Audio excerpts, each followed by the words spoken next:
Exercise H, question B, we are asked to find 30% of 60 naira. What that means is 30 parts of 100 of 60 naira. Meaning if you are to divide 60 naira into 100 parts, how much is said to be 30 parts? So in fraction, 60% can be written as 30%, can be written as 30 over 100 times 60 naira over 1.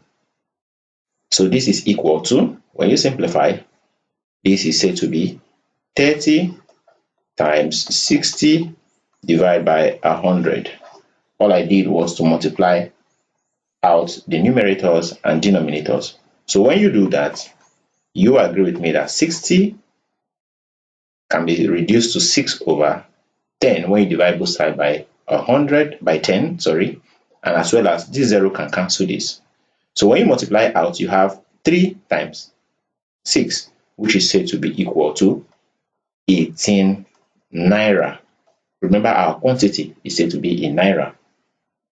So 30% of 60 naira is said to be 18 naira.